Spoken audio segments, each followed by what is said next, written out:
மருத்துவமனையில் இருந்து video call மூலம் பொதுமக்களின் குறைகளை முதலமைச்சர் மு.க.ஸ்டாலின் கேட்டறிந்தார்.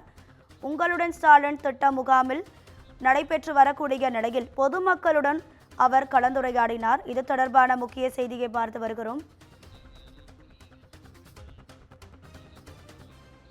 இது குறித்தான கூடுதல் தகவல்களை தருவதற்காக நமது செய்தியாளர் ரீகன் ரெனால்டு இணைப்பில் இருக்கிறார். வணக்கம் ரீகன் ரெனால்டு, உங்க விரிவான தகவல்கள். நிச்சயமாக காஞ்சிபுரம் மாவட்டம் திருப்பெரும்புதூர் நகராட்சிக்குட்பட்ட தனியார் மண்டபத்தில் இன்று உங்களுடன் ஸ்டாலின் முகாம் நடைபெற்று வருது. இந்த முகாமில் 500க்கும் மேற்பட்ட பொதுமக்கள் கலந்து கொண்டு மனு அளித்துட்டு வராங்க. மனுவை பெற்றுக்கொண்ட அனைத்து துறையினரும் மனுவை உடனடியாக ஆய்வு செய்து தீர்வு காணப்பட்டு வருது.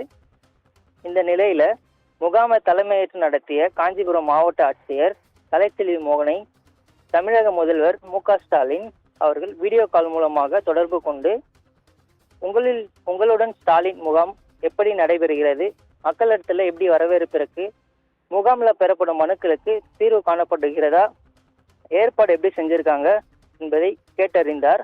வீடியோ கால் மூலமாக அவர் எப்படி நடக்கிறது என்பதையும் பார்வையிட்டார். பின்பு அங்கிருந்து பொதுமக்களிடம் தமிழக முதல்வர் மு.க.ஸ்டாலின் பேசி தங்கள் குறைகளையும் ஆட்சியின் தன்மையும் கேட்டறிந்தார்.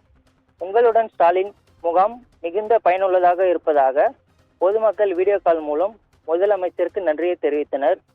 முதலமைச்சர் தொலைபேசி வீடியோ கால் மூலமாக பேசியது அங்கு கூடியிருந்த பொதுமக்கள் அனைவரிடத்தில் பெரும் மகிழ்ச்சியையும் நெகிழ்ச்சியையும் வரவேற்பையும் பாராட்டுதலையும் பெற்றது என்பது குறிப்பிடத்தக்கது.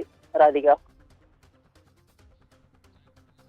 உங்க தகவல்களுக்கு நன்றி ரீகன் ரெனால்டு.